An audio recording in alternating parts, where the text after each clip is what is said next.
Progressive professor Beth Ann McLaughlin, who founded an advocacy group to fight for women in the sciences, admitted that she was the creator of a hoax Twitter account featuring a queer female Hopi scientist who died of the coronavirus. Clearly another case of a feminist professor pushing the false narrative that women are discriminated against in STEM careers while ignoring the sciences and pursuing her own career not in the sciences, but in creative writing. I'm Dr. Duke, she's Katie, and this is the Dr. Duke Show.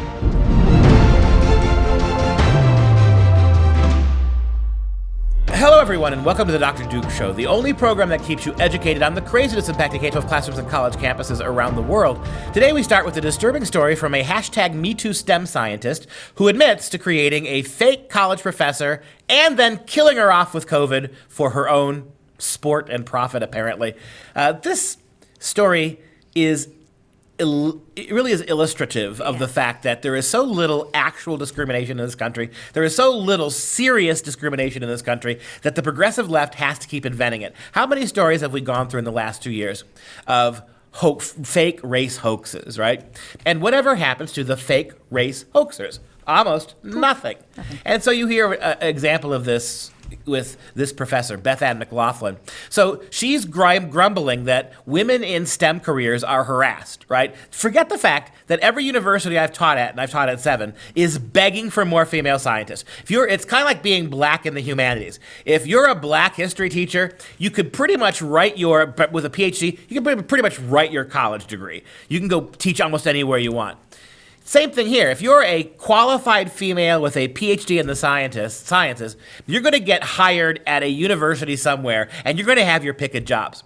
And yet that wasn't enough for Beth Ann McLaughlin. So what she did is she created a fake Twitter persona of a female, queer, Native woman who is also a scientist and a tremendous supporter of Beth Ann. This Hopi queer female indigenous scientist has just been supported her. See how great I am? The BIPOC love me. Remember what does BIPOC stand for again? Bisexual people of a color or something? Black indigenous. Oh, black indigenous. Black indigenous people. So she invented her own black indigenous person of color to be her champion. And for some silly reason, she decided to kill off her little fake friend and blame the Arizona State University, where this Hopi Indian apparently worked, blame them for not canceling classes soon enough. And the thing is, we all have to remember that this didn't just happen. She didn't just create this account. She didn't just start tweeting this stuff out.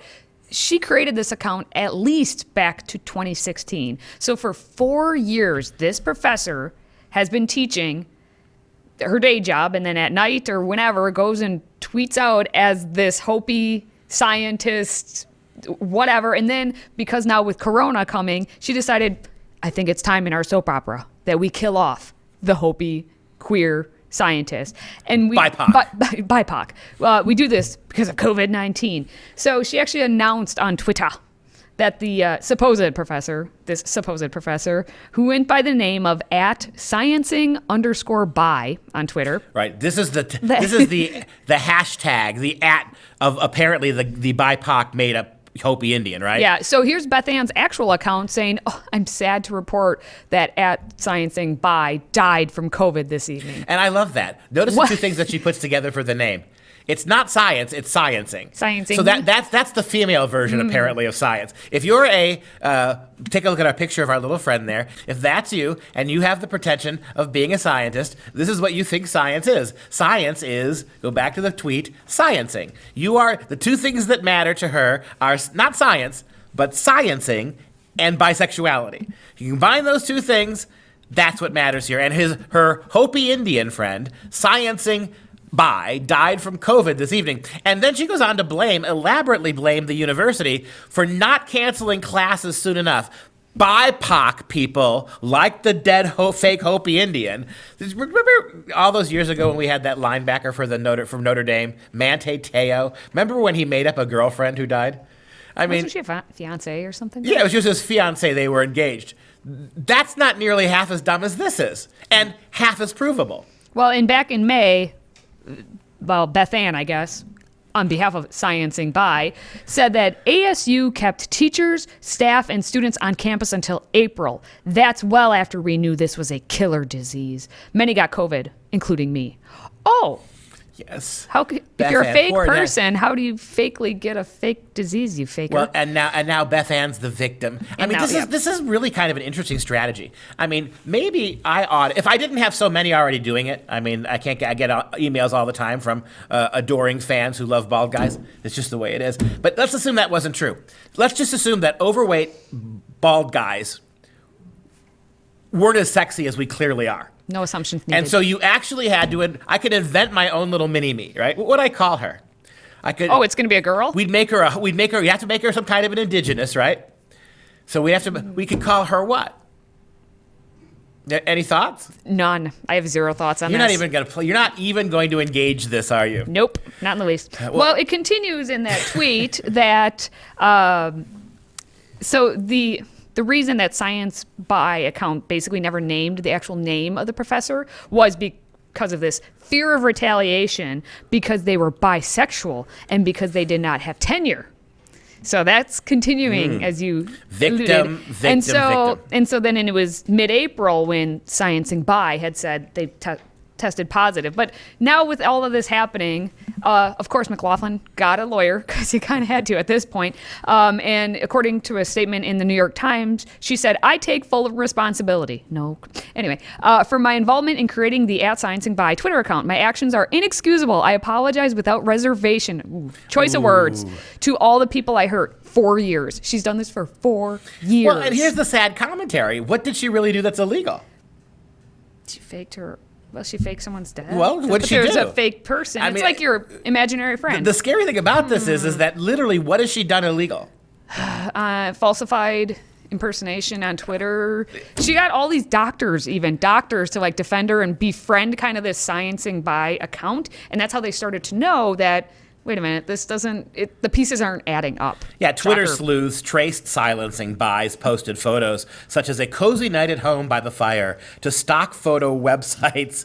Others said that their own online exchanges with Sciencing By had been strange. And so she's been carrying on emails with all these fans of Sciencing By had been strange, as if they had really been talking to McLaughlin. Once, Science By even asked her supporters to send cash through McLaughlin's Venmo account.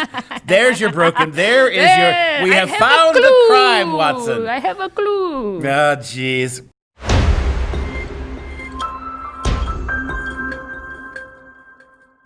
This one isn't a hoax. It's actually all true. According to Evan Osborne, he's an economics professor at Wright State University. It's in Dayton, Ohio. He's been repeatedly denied to teach an elective class to the general body that is critical of Marxism. I can only imagine why they would not let him teach it. So Osborne has told Fox News that clearly it's all just censorship. I have proposed several electives. All have been approved, not going against the sacred beliefs of the radical wing of our department. So Osborne said that he can only teach this course. Again, it's critical of Marxism. He can only teach it to honor students. It's called Marxism, A History of Theory and Practice. It sounds pretty innocuous to me, but... And lo and behold, an economics professor wants to point out the bad economics of Marxism. I mean, Marxism has been it is the single most overhyped book in the history of the world. Y'all think? Das Kapital. Yeah, it's crappy economics. It's never worked as an economic system. As a matter of fact, when I was a little boy, the Chinese communists, they were starving to death. They were eat your peas, little Duke, because they're starving back in China. And what did the communist Chinese do to get out of being a third world country? They kept their little communist system when it came to exploiting their own people, and then they just capitalized their economy. And now they're the richest nation in the world, right? And so Marxist, to say that you, as an economist, to not teach Marxism as anything but a failed economy is a dereliction of duty. That would be like me being a history professor of the Civil War who never actually talked about the Civil War. This is a Civil War class. We're going to look at the War of 1812. Right? We're going to use the War of 1812 as a stand-in for the Civil War because I have nothing to say about the Civil War. Yes. Question, Professor. Isn't that most of what our professors do now is dereliction of duty. That's by what saying- your kids sign up for a course in religious studies. What do they get? They Yeah. want to read the Bible. What do they get? They get feminist interpretations of why the Bible is a misogynist book. They get Marxist interpretations of the Bible. They get queer readings of the Bible. That's in English. Jesus That's was in gay. math class. Yep. That's- Jesus and the apostles were having gay orgies every night. That's the kind of malfeasance. Again, how as a credentialed economist, maybe we should ask AOC this. No. Speaking of a credentialed economist, And right? international studies as International well. scholar, right? So your job is to teach economics. And the economics of Marxism is the economics of failure. And so the one professor who wants to teach Marxism as it is economically is prohibited from doing so. Yeah, he said the honors class sharply limits who can take it because we know most of our kids are not honors kids. The biggest damage is being done to students in business in the College of Economics. Most of them are not honors students. They deserve to hear. And he said that every time that Osborne has proposed his non-honors class, it's gotten blocked after objections from faculty, including anonymous complaints. Anonymous complaints come in. And no other Wright State faculty have been told they can't teach a class because other professors anonymously objected. So it's just coincidentally because of Osborne's class. I don't understand And why. what do you think would happen if a professor called into the university and said, hey, or a professor inside the university anonymously wrote the university and said, hey, these other professors are teaching pro-Marxist economics in their classrooms. I object to that. That offends me. What do you think would happen? Cue the crickets sound, Mike. Is that what crickets sound like I to don't you? know. I don't know if he's gonna. I never don't know if go he out puts, in the wilderness, I never do you? know if he puts the sound effects in, so I had to go there myself. Gotcha. Well, the good news, at least for Osborne, is that he's been teaching since '94 and has tenure. That's probably the only reason he even is still on the campus, because otherwise they would have mysteriously found a way that we just don't need to have another economics professor anymore. I would simply say to Mr. Osborne, you do have tenure. So what I would do, because I've done it myself, I was teaching at a university once where they told me that you can't teach. It was a freshman writing seminar. We're all English professors. I was told you can't teach literature in your freshman English seminar. So I said, fine, you don't want me to teach literature? Here's what I'm going to do. And I put together a seminar on how universities and colleges exploit their students, force fake liberalism on them, and censor their First Amendment rights. And for one glorious semester, we read over and over again how universities destroy kids with fake liberal knowledge. Guess what happened the next year when I put in that I was teaching literature in that class? Oh, I don't think we need No you one this complained. semester. Oh, no one complained. No, oh. that they let me do the that lit go part. back and teach I thought you they were literature. just gonna kick you out So altogether. you've got tenure, professor. Do it. Just incorporate in your current classes a section on economic failure of Marxism. Do it. They won't be able to do anything to you. You're an economics teacher, for God's sake. Expose it. Use one of your classes, carve out 5 weeks out of a 15-week semester, and show them. And what literally are they going to do? Don't go to them with your hat in your hand and say, please, sir, may I have some more? You're a tenured professor, you teach economics, do it. And then let them deal with what happens. They're not going to get rid of you, I promise you.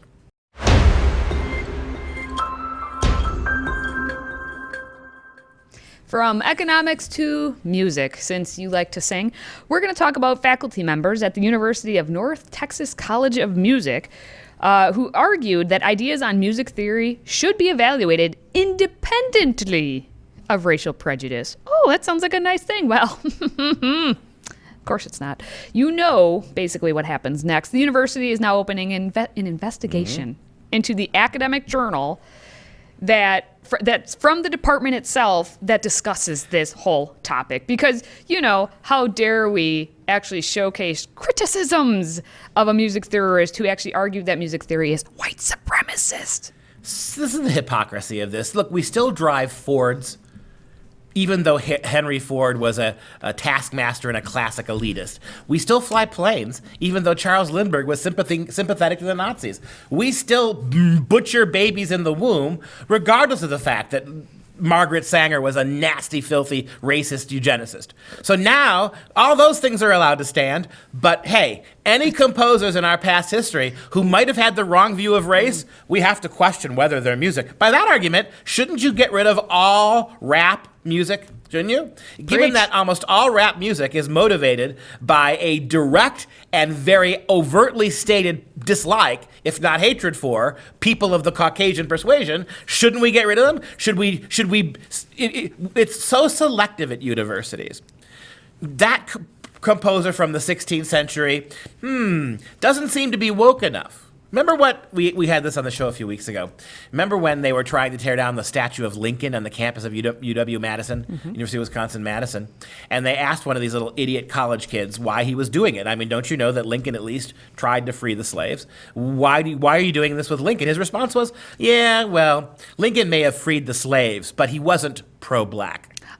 So any composer whose music isn't pro-black, now, we will assume it must be racist. And again, whatever art is created by artists who may have been racist is suspect only if they are white authors or artists. And so we're doing this whole Kevin Bacon thing where it's like 7 degrees of separation. If you're even mildly associated with that next person, then you're going to get canceled too. Right. Because this whole thing is talking about the faculty members who are arguing in the Journal of Schenkerian Studies. It's the Austrian musician Heinrich Schenker. His ideas on music should be evaluated independently of whatever racial prejudices he may have held. So they're talking about this other. They're not saying that, you know, he was a good guy. Like, yeah, they're just saying it should be okay. But no, graduate students, this is your time to come shine. They're the ones who, of course, are taking offense, because grad students, as you and I both were grad students, know it's all about trying to appease and look better, you know, and smarter amongst your peers. They have no life. If you were to do a graph about who is the most ignorant and arrogant, whether it's undergraduates or professors, it would be the graduate students. It would be the grad students. They know vastly less than their professors, but their arrogance levels tower over the undergraduates. The worst thing you can spend your time doing in a university is dealing with these petulant, childish graduate students. So, of course, they released a statement and saying there's, you know, standing in solidarity and all this stuff. And then they say that there's a list of demands. Why wouldn't there be a list of demands? And some of those demands include requesting the college dissolve the entire journal. Because they said something offensive. The de-shankering. And if you know what the word shanker actually means with a CH, look it up. Maybe they need a little penicillin. If they're getting rid of shanker, did Dr. Duke just do a little VD humor? He did. So we're not above venereal disease humor on this show. They are de-shankerizing their music program. What exactly are the sins of this Shanker? Do we know? He was a man of his time. Here's an interesting quote. The university is now opening an investigation, as you said, into the journal from the department that showcases the criticism of a music theorist who argued that music theory in general is white supremacy. So literally, just like math is now however useful math is in, you know, like making the world work, the fact is that it's white supremacy. It's a holdover from white males. White people have used it to exclude black people. Same thing with music theory now. And that would make a lot of sense. When you think of modern music, is there a lot of theory behind it? No. Is there a lot of theory behind popular music, and I'm including hipping and hopping all over the place, right? Is there a lot of musicology behind what passes for popular music? And the answer to anybody who's studying this from a musical theoretical point of view is no. It's certainly not complicated music theory behind this. And so what do we have again? A situation where, guess what? Music theory is more white supremacy.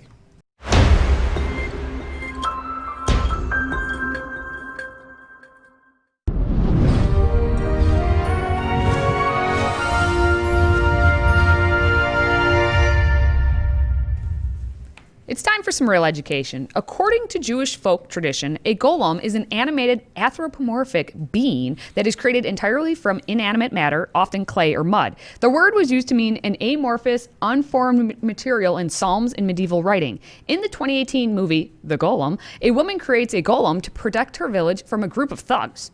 Yeah, and if you think about this interesting piece of Jewish folklore, it's only mentioned once in the entire Bible. It's in the 139th Psalm of David that you will have a reference to a golem. And it's not even necessarily clear from that reference they were referring to an actual being.